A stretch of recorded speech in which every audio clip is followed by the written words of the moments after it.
దేవునికి స్తోత్రం, దేవునికి మహిమ కలుగును గాక. ప్రకటన గ్రంథం 17 అధ్యాయము పార్ట్ 1 నుంచి మొదలు పెడుతున్నాము. అందరూ కూడా చూసి సబ్స్క్రైబ్ చేసి, లైక్ చేసి, షేర్ చేయండి. అందరూ కూడా తెలియపరచండి. దేవుని యందు దీవెనలు పొందండి. ప్రార్థనా రూపంగా ఈ ప్రకటన గ్రంథాన్ని వినండి. లేకపోతే కొంతమందికి అర్థం అవ్వదు, అందరికీ అర్థం అవ్వదని నేను అనను. ఎవరికి అర్థం అవ్వలేదు ఒక్కసారి ప్రార్థన చేయండి. చాలా ఇంపార్టెంట్ అయిన గ్రంథం. ఆ 7 పాత్రలను పట్టుకొని ఉన్న 7 దేవదూతల్లో ఒకడు వచ్చి నాతో మాట్లాడుచు ఇలాగ చెప్పాను. 7 పాత్రలు పట్టుకున్నారు దేవదూతలు. 7 పాత్రల్లో పట్టుకున్న దేవదూతల్లో ఒక దేవదూత వచ్చి ఇలా చెప్తున్నాడు, నీవిక్కడికి రమ్ము. విస్తార జలముల మీద కూర్చున్న మహావేశ్యకు చేయబడి తీర్పు నీకు కనపరిచేదను. భూరాజులు ఆమెతో వ్యభిచారించిరి, భూనివాసులు ఆమె వ్యభిచార మధ్యములో మత్తులైరి అని యోహాను గారికి దేవదూతలు అందరూ వచ్చి ఒక దేవదూత చెబుతుంది. ఏమని చెబుతుంది? విస్తార జలముల మీద, నీటి మీద కూర్చున్న మహావేశ్యకు, అంటే వేశ్య అంటే తప్పుడు పని చేసే ఆమెని వేశ్య అంటారు. మహావేశ్యకు చేయబడు తీర్పు, అతను ఏ తీర్పు తీరుస్తున్నారు చూడండి, నీకు కనపరిచెదను. రా చూడు, ఒక వేశ్య ఉంది, ఆ వేశ్యకి నీళ్ళ మీద ఉంది, ఆమెకి ఏ తీర్పు తీరుస్తున్నానో వచ్చి చూడు. భూరాజులు ఆమెతో వ్యభిచారించిరి. భూరాజులు కూడా, భూమి మీద ఉన్న వాళ్ళు రాజులు కూడా ఆమెతోనే తప్పు చేశారు. భూనివాసులు ఆమె వ్యభిచార మధ్యములో మత్తులయ్యేది. భూనివాసులు ఆమెతో మత్తులయ్యిరి, ఆమెకు తాగించడం, వీళ్ళు తాగటం, తప్పు చేయటం. 17:1 ఉన్న దుష్ట సంఘమునకు వ్యతిరేకంగా, దుష్ట సంఘం మన సంఘాల్లోనే, దేవుని నమ్ముకున్న బిడ్డల్లోని చాలా వరకు ఎక్కువ దుష్ట సంఘాలు ఉన్నాయి. ఆ దుష్ట సంఘాల్లోని సమాజమునకు వేశ్య అని పేరు ఉన్నది. దుష్ట సంఘాలు, అంతక్రీస్తు సంఘాలు, అబద్ధ ప్రవర్త సంఘాలు, ఏరే వాళ్ళు కాదు. దేవుని యందు విశ్వసించి, దేవుని పేరు పెట్టుకొని, దేవుని పూర్తిగా విశ్వసించకుండా వాళ్ళు ఇష్టానుసార ప్రకారంగా చేసే సంఘాలు. వేశ్య అని పేరు ఉన్నది వాటికి. వేశ్య అనగా సాతాను సంఘము. ఈ సాతాను వాటిని నడుపుతుంది. గొప్ప గొప్ప ఆటలతో, పాటలతో, డ్యాన్సులతో కొన్ని సంఘాలు ప్రజలను నవ్విస్తూ జనాలు రావాలని ఆకర్షణ శక్తిగా ఉంటారు. అది నిజమే అని ప్రజలు నమ్మి పరుగులు తీస్తారు. అది ఎంత బోధకుడైనా, ఎంత వాతావరణం అయినా, ఎలాంటి వ్యక్తి అయినా కూడా బైబిల్లోని ఆటపాటలు కానీ, డ్యాన్స్ చేయడం కానీ, జనాన్ని నవ్వించడం కానీ అవి ఎక్కడా లేవు. యేసు ప్రభు కానీ, 12 మంది శిష్యులు కానీ ఎక్కడా అలాంటి పనులు చేయలేదు. దుఃఖముతో, బాధతో, రోదనతో వాక్యాన్ని బోధించి ఉన్నారు. అలాంటి బోధ సాతానుగాడు రాడు. అలాంటి బోధ లేకపోతే మాత్రం వస్తారు. అలాంటిది వంకర బోధ అని అంటారు. భూరాజులు ఆమెతో వ్యభిచారించిరి. ఈ భూరాజులందరూ కూడా ఆమెతో వ్యభిచారం చేశారు, తప్పు చేశారు అని వ్రాయబడి ఉన్నది. దీనికి 2 అర్థములు ఉన్నవి. ఇలాగా ప్రకటన గ్రంథంలో వివరణలో ఇలా రాయబడి ఉన్నది. దానికి అర్థాలు 2 ఉన్నవి. లోకంలో భర్తకు వేరైపోయిన వారు, లోకంలో భర్తకు సంబంధం లేకుండా గొడవలు పెట్టుకొని భర్తతో విడిపోయి వేరే ఉన్నవాళ్ళు, వ్యభిచారించువారు. భర్త తప్ప ఎవరితో సంబంధం పెట్టుకున్నా అది పాపము, అది వ్యభిచారము. 1. 2 పారమార్థిక సంఘము, క్రైస్తవ విశ్వాసులు, భక్తులైన వారు దేవునికి ఎడమైపోయి, దేవుని బిడలై ఉండి కూడా దేవునికి ఎడమైపోయిన వాడు. ఎంతో సంఘాలు అన్నీ కూడా దేవుని వాక్యం ఏమేమి చెప్తున్నాము, దేవునే ప్రచారిస్తున్నాము అని చెప్పేవాళ్ళు దేవునికి ఆపోజిట్ అయిపోయి ఉన్నారు. వాళ్ళకు కూడా తెలియదు అది. వాళ్ళు తెలుసుకోవాలంటే నాది కరెక్ట్ సంఘమా, నాది కరెక్ట్ వాక్యమా, ఈ జనమందరూ కూడా ప్రభువా నువ్వు పంపించిందేనా లేకుంటే సాతాను పంపించిందా అని నువ్వు జనాన్ని చూసి ఆనందించే బదులు ఈ జనాని కోసం దేవుణ్ణి అడగాల. దేవుడు అడిగితే దేవుడు లవోదిక సంఘ కాలం లాస్ట్ కాలం ఇది. దేవుడు చెప్తాడు. అప్పుడు చెప్పిన తర్వాత నీ సంఘం ఎలాంటిదో, నీ బోధ ఎలాంటిదో, నీ విశ్వాసం ఎలాంటిదో మొత్తం కూడా దేవుడు చెప్పడానికి ఈ రోజున సిద్ధంగా ఉన్నాడు. నువ్వు అడిగిన తర్వాత దేవుడు ఏది చెప్తాడో అప్పుడు నీది కరెక్ట్ సంఘం అని లెక్కేసుకో. అన్ని వంకర సంఘాలని నేను చెప్పను, అన్ని కరెక్ట్ సంఘాలని నేను చెప్పను. అలా అన్ని బైబిల్లో ఉంది. అందుకని ఏది మంచో ఏది చెడ్డో నువ్వు దేవుణ్ణి అడగాలి. అలాగే సంఘములో ఉన్న బిడలు ఏ శ్రమ వచ్చినా, ఏ బాధ వచ్చినా, ఏ కష్టం వచ్చినా యెహోషువని ఆ రోజున అడిగినప్పుడు యెహోషువ దేవుణ్ణి అడిగి ఆ బిడలకి చెప్పేవాడు. తగు పరిష్కారం వెంటనే అయిపోయేది, జబ్బు వెంటనే తగ్గిపోయేది, ఇవన్నీ జరిగేది. అలాగా కూడా నువ్వు సంఘ బిడలకి చెప్పే వాతావరణాన్ని నువ్వు సంపాదించుకోగలిగినాడే నువ్వు నిజమైన సంఘం, నువ్వు నిజమైన దేవుని కుమారుడివి. ఏరైపోయినందున వ్యభిచారించు వారైరి, వీరు వేరైపోయారు. అందుకనే వ్యభిచారం తప్పు చేస్తున్నారు. సంఘం విడిసి పాపములో మునిగిపోయిరి. సంఘాన్ని విడిసి ఎప్పుడైతే నువ్వు బయటికి వెళ్తావో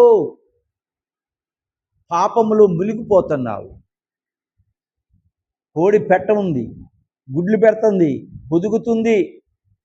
తర్వాత ఆ పిల్లలు తల్లిని ఎప్పుడైతే విడిపోయి దూరంగా ఆహారాన్ని ఎత్తుకుంటాకి వెడుతుందో అప్పుడు ఆ పిల్లని గద్దొచ్చి ఎత్తుకెళ్ళిపోద్ది.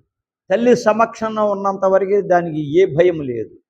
అలాగే దేవుడైనా మన యెహోవా తండ్రి యేసు ప్రభు సమక్షంలో మనం ఉన్నప్పుడు సాతాను మనల్ని ఎత్తుకుపోడు. దేవుని సమక్షంలోనే ఉండాలి.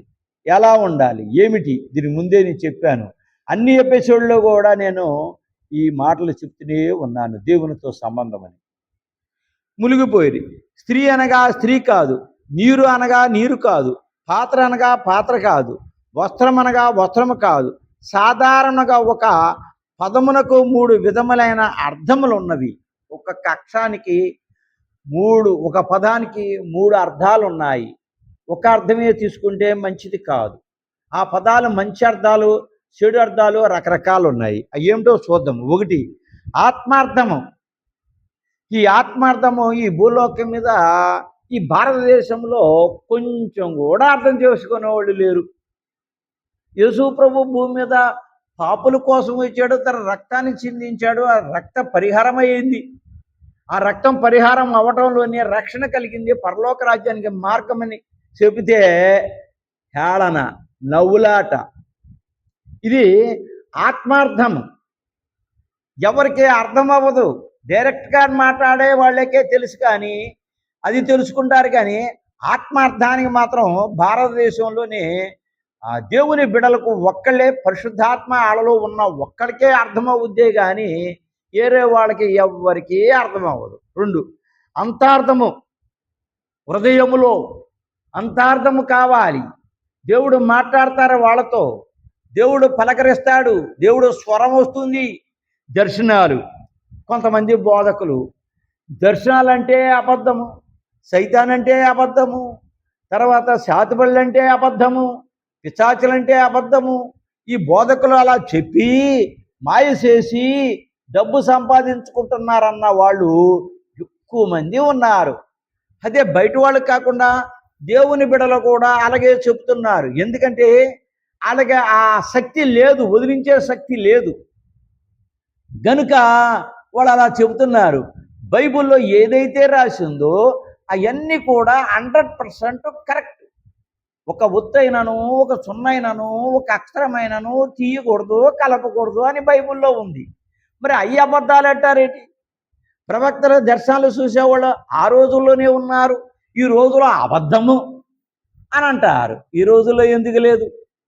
రేపు జరగబోయేది, సంవత్సర క్రితం జరగబోయేది మొత్తం కూడా క్లియర్గా చెప్పే ప్రవక్తలు ఇప్పుడు బోళ్ళంతమంది ఉన్నారు, సంఘ సభ్యులు ఉన్నారు.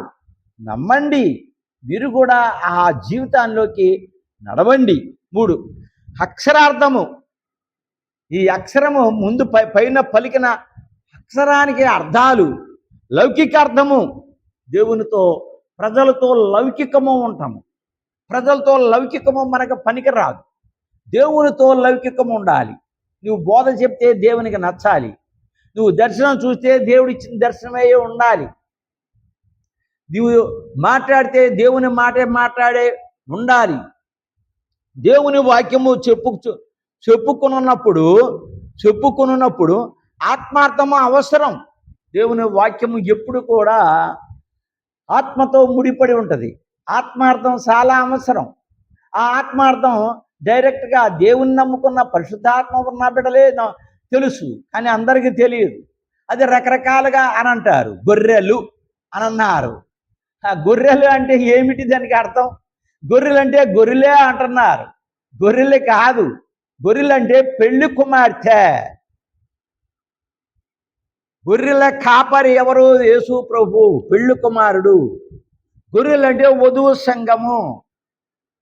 మరి దీన్ని తీసుకెళ్ళే గొర్రెలని కొంతమంది దాన్ని పోరాడుతున్నారు. పేరైతే నేను చెప్పను, కానీ మా ప్రభువు నన్ను చెప్పొద్దన్నారు కాబట్టి నేను చెప్పడం లేదు. కానీ అది కొంతమంది ఇలా చెబుతున్నారు. పెళ్లి కుమార్తె, వధువు సంఘము, పెళ్లి కుమార్తెగా సిద్ధపడ్డ వాళ్ళని గొర్రె పిల్ల అంటారు. దేవుని వాక్యము చెప్పుకున్నప్పుడు ఆత్మార్థము అవసరం. ఎప్పుడు కూడా ఆత్మ కావాలి. అయితే అందులోని అంతరార్థము, లౌకికార్థము కలిసి ఉన్నవి.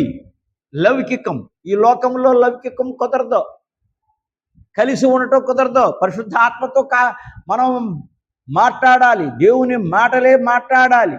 మన ఇష్టప్రకారంగా మాట్లాడటానికి కుదరదు. గనుక అంతరార్థమును లౌకిక విషయంలో తెలుసుకొనవలేను. లౌకికంగా మాట్లాడేది ఎవరు? అంతరార్థంగా మాట్లాడేది ఎవరు? నువ్వు నిజమైన మనం బోధకుల దగ్గర ఉన్నది ఏమిటి?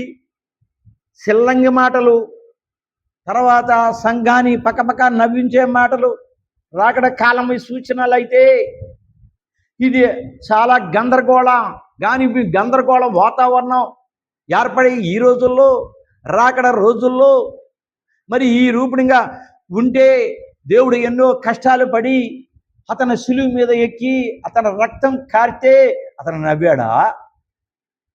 మరి నువ్వు నవ్వులాటతో చెప్పితే నీ బోధ ఏమిటి? నీ వెనకాల సాతాను ఉన్నాడని నువ్వు గ్రహిస్తున్నావా? నువ్వు దేవునితో మాట్లాడుతున్నావా? నా బోధ కరెక్ట్ అని నువ్వు అడుగుతున్నావా దేవుణ్ణి? లేదు. నువ్వు జనం వచ్చేస్తుంటే తండోపు తండగా అదే నాకు కరెక్ట్ అని నువ్వు అనుకుంటున్నావు. దేవుని బిడలారా, రేపొద్దునిగా మన అందరికీ తీర్పు ఉన్నది. ఆ తీర్పులోని చాలా ఇబ్బంది పడాల్సిన అవసరం ఉంది. జనబలపై ఉన్న ఆ స్త్రీ స్థితి అంతా 7 సంవత్సరంలో పరిపాలనలో పూర్తిగా జరుగును. ఈ లోకంలో ఈ స్త్రీకి ఆ స్త్రీ స్థితి 7 సంవత్సరాలు మనకి ఈ లోకంలో తీర్పు ఉంటుంది. 7 సంవత్సరాల శ్రమ ఉన్నది. ఇక్కడ జలములపై ఉన్న ఆ స్త్రీ స్థితి మనమందరం కూడా పురుషులు స్త్రీలు కూడా స్త్రీలకే, వధువు సంఘం లెక్కే, పెళ్లి కుమార్తె లెక్కే. పెళ్లి కుమారుడు యేసయ్య. మనందరిని కూడా వివాహం చేసుకునే రోజంటూ ఒకటి ఉన్నది. ఆ రోజు తాగితులైపోయి, ఆ రోజు ఏ రోజు యెహోవా తండ్రి తప్ప ఎవరికి తెలియదు.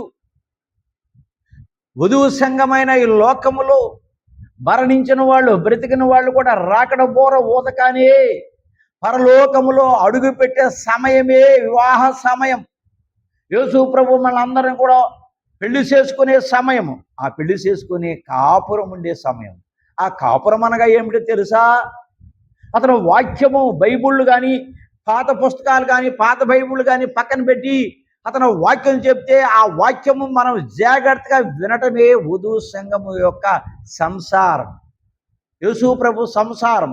సంసారం అంటే హిందువులు ఇంకో రూపుడిగా అర్థాలు తీసుకొస్తున్నారు. ఇది ఆత్మకు సంబంధించింది, శరీరానికి సంబంధించింది కాదు. దయచేసి ఆలోచించండి. ఆత్మకు సంబంధించింది వాక్యము, ఆత్మ సంబంధించింది బోధ. ఇది ప్రజలు వినే విధానం, అంతేగాని సంసారం అంటే వాక్యం వినటం. 7 సంవత్సరంలో శిక్ష కాదు, స్త్రీకి నాశనమే జరిగెను. ఎవరు నమ్మడం లేదు దేవుని మాటలు, ఎంత చెప్పినా నమ్మడం లేదు. 7 సంవత్సరంలో శ్రమలపై శ్రమలు, పాతర్లు, ముద్రలు ఇవన్నీ వస్తుంటే చాలా ఇబ్బంది పడి దేవుణ్ణి ఘోషించి తిడుతున్నారే కానీ, ప్రభా నా భర్త వెళ్ళిపోయాడు, అతను బోధ మంచిది, వెళ్ళిపోయాడు, నేను వెళ్ళిపోయానే, నా బిడలు వెళ్ళిపోయారు, నేను వెళ్ళిపోయానే, ఈ లోకానికి నేను అంకితం అయిపోయానే అని నువ్వు కన్నీరు కాడ్చి ప్రార్థన చేస్తే నిన్ను కూడా తీసుకెళ్ళటానికి సిద్ధంగా ఉన్నారు. కాక పైపెచ్చి తిడుతున్నావు. స్త్రీ ఈమె జలం మీద కూర్చుండి ఉండేను, అనగా లౌకికమనే ఈ అపవిత్రాత్మ గల స్త్రీ.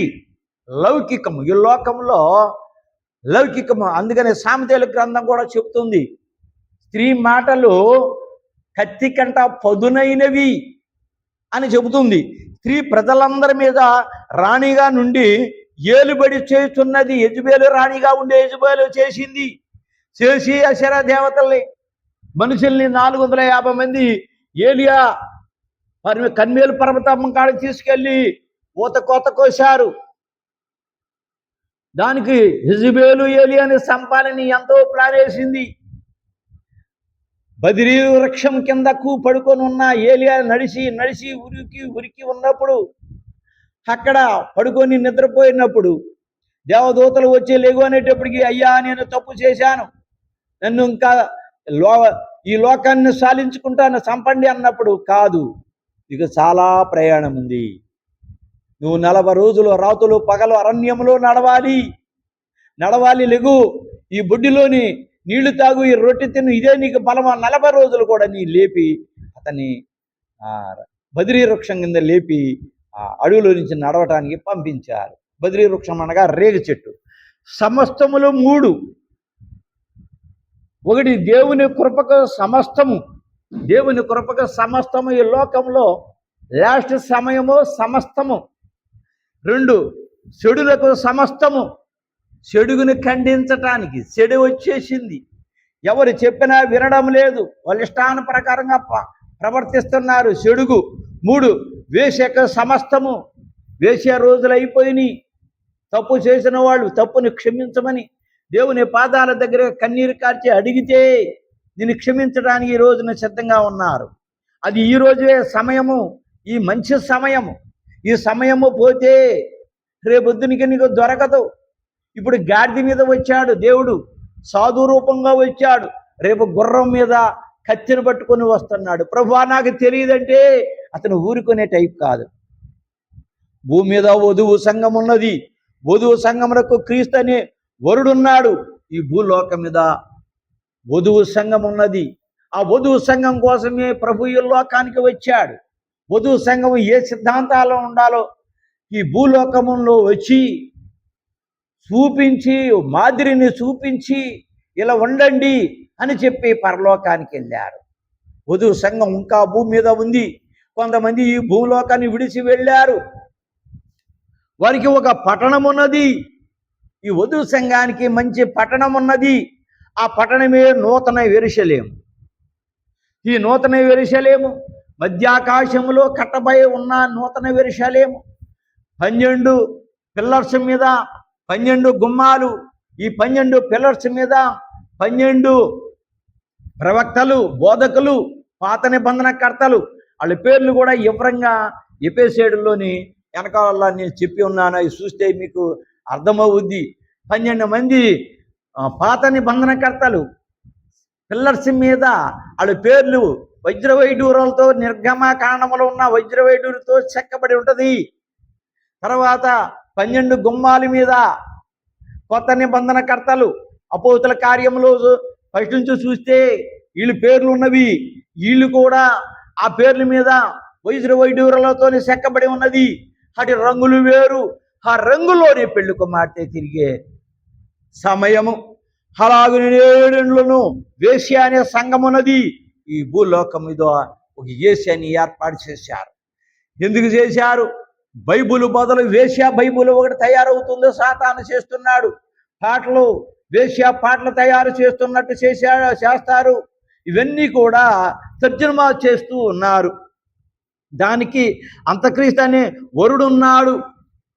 ఈ బూతులు పుస్తకాలు తయారు చేసి దీనికి వరుడని ఒక పేరు పెట్టి, ఈ పేరు అంతక్రీస్తుకి వరుడు అని అతను వధు సంఘం వీళ్ళని భూలోకం మీద ఈ సంఘము అనే స్త్రీని ఏర్పాటు చేస్తూ ఉన్నారు. వారికి బబులోను అను పట్టణం ఉన్నది. ఒక బబులోనం అనే పట్టణం కూడా ఏర్పాటు చేస్తున్నారు. ఉదాహరణకు బలమైన వర్షమునకు భూమి మీద ఉన్న చెత్త అంతా ఒక చోటకి పోగైనట్టుగా వర్షాలు ఈ రోజులు కూడా కురుస్తున్నాయి. ఈ వర్షాలకి చెత్త ఎక్కడున్నా కూడా మొత్తం అన్ని కొట్టుకొని ఒకేసారి గుట్టగా వేస్తూ ఉంటాయి. అలాగే ఆ అంతక్రీస్తు చేసే పని ఎండ్ల శ్రమకాలములో 7 ఏండ్ల శ్రమకాలములో కొందరు అవిశ్వాసులుగాను ఏడుసుగాను పోగా, కొందరు విశ్వాసులు మోక్షమునకు పోగా, ఏడుసులకు కొంతమంది, కొందరైతే విశ్వాసులు మోక్షమునకు పరలోకమునకు పోగా, మిగిలి ఉన్న చెత్త అనే ఆ విశ్వాసులు 7వ పాత్ర కాలమునకు వచ్చి పోగైరే. అదే 10వ రాజ్యం. అదే 10వ రాజ్యము. ఈ 10వ రాజ్యము అంతక్రీస్తు పరిపాలించే రాజ్యం. వజ్రాలన్నీ వెళ్ళిపోయినాయి, బూరమోగింది. మరణి దేవుని యందు నిద్రించిన వాళ్ళు వెళ్ళిపోయారు. భూలోకం మీద ఉన్న వాళ్ళు కూడా వెళ్ళిపోయారు. ఇక మిగిలింది ఎవరంటే ఈ చెత్త సంఘాన్ని పరిపాలించుకుంటూ అంతక్రీస్తు ఏర్పాటు చేస్తూ ఉంటాడు. ఒడ్లు దంచి జల్లెడ పట్టి, మరలా దంచి జల్లెడ పట్టి మిగిలిన వారు వీళ్ళందరూ కూడా ఒడ్డు దంచినప్పుడు జల్లెడ పడతారు. పొట్టంతా పోతుంది, వజ్రాలే మిగులుతీ. అలాగే వజ్రాలు వీళ్ళు ఈ పొట్టు మిగిలిపోయింది. దేవుడు చూసి, దేవుడు పెబ్బిన శ్రమలకి మోరు మనసు పొంది పరలోకానికి వెళ్ళిపోగా పొట్టు మిగిలింది. 2 మీటలు. ఒకటి ప్రకటన 16:9, 16:21. మన కాలంలోని దేవుని దూషించిన వారు ఉన్నారు. ఈ కాలంలోని ఎందుకని దూషించారు దేవుని? నన్ను తీసుకెళ్ళవా నువ్వు? తర్వాత నన్ను ఇబ్బంది పెడుతున్నావు, నన్ను మరి గుడికి వస్తున్నా కూడా నేను ఎన్ని శ్రమల్లో ఉన్నా, ఎన్ని బాధల్లో ఉన్నా అని దేవుని దూషించిన వాళ్ళు కూడా ఉంటారు. ఒకవేళ శరీర నేత్రములకు కనబడకపోయినా విశ్వాస నేత్రములకు ఈ దినములోనే ఆయన కనబడును. శరీర నేత్రాలకి కూడా కనబడతాడు, కానీ ఈ దినాల్లో లవోదిక కాలం కాబట్టి మంచి భక్తులు ఉంటే కనబడతారు, కానీ ఎక్కువకు మాత్రం ఆత్మకు సంబంధించే కనబడతారు. ఆత్మతో మాట్లాడతారు, ఆత్మ చెప్పిన విధానంగా నేను నడుచుకోమని చెప్తారు. ఇలాగా ఆత్మ సంపాదించుకున్న వాళ్ళకి అందరికీ కనబడరు. ఆత్మ సంపాదించుకోవాలంటే ఏం చేయాలి? ప్రార్థన జీవితం కావాలి, సాతాను క్రియలు విడుదల చేయాలి, ఏది నిజమైన బోధ, ఏది అబద్ధమైన బోధ అని గ్రహించాలి, దేవుణ్ణి అడగాలి, దేవునితో నువ్వు సంబంధం పెట్టుకోవాలి. అప్పుడే నువ్వు దర్శనం వరం ఇచ్చి, నీకు దేవుడు ఇచ్చిన దర్శకుడు అని నీకు ఇచ్చి నిజమైన వాతావరణాన్ని నీకు దేవుడు చెప్పగలడు. గనుక తృప్తి నొందవలెను. ఒకటి వేశ్య, ఈ లోకంలో వేశ్య, వాళ్ళకి ఎంత ఓరికి కూడా తృప్తి కలగడం లేదు. 2 వేశ్య జనము, వేశ్య జనము, వేశ్యానికి సంబంధించిన జనము. 3 వేశ్య పట్టణము, దానికి ఒక పట్టణము కూడా ఏర్పాటవుతుంది అంతక్రీస్తు పరిపాలన. ఇవి 7వ పాత్రలో ఉన్నవి. 7వ పాత్ర కుమ్మరించక ఇవన్నీ కూడా అక్కడికి ఏర్పడతాయి. దేవుడు ఆత్మయే ఉన్నాడు. తండ్రి ఆత్మ, పరిశుద్ధాత్మ ఆత్మ, యేసు ప్రభు ఆత్మ, భూలోకం మీదకి వచ్చినప్పుడే శరీరం ఉంది యేసు ప్రభుకి, పరలోకానికి వెళ్ళినప్పుడే శరీరం లేదు. ముగ్గురు కూడా ఆత్మలే. అందుకని ఈ ప్రపంచంలో ఇక్కడ ఉండగలడు, బొంబాయిలో ఉండగలడు, ఇతర దేశ అమెరికాలో ఉండగలడు. ఒకేసారి కొన్ని ఓట్ల రూపంలోనే అతను మాట్లాడగలిగిన శక్తి ఈ ముగ్గురికి ఉంది. గనుక దేవదూతలు కూడా ఆత్మస్వరూపులై ఉన్నారు. అలాగే దేవదూతలు, అలాగే పరిశుద్ధులు కూడా స్వరూపులై ఉన్నారు. ఈ లోకంలో ఉన్న మనుషులు కూడా ఒక ఆత్మ కాదు, 2-3 ఆత్మలు ఇచ్చిన కూడా నేను చూశాను, మాట్లాడాను.